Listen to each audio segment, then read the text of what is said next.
जेव्हा काळ्या रामाचं त्यानं दार ठोकलं, जेव्हा काळ्या रामाचं त्यानं दार ठोकलं.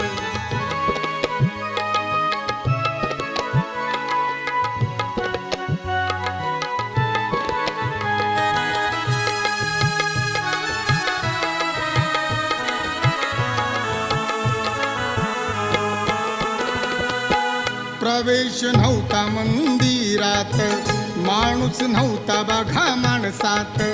मनुच्या नीच त्या प्रथेचा दिनदुबळ्यांचा केला हो घात. अछूत मानुनी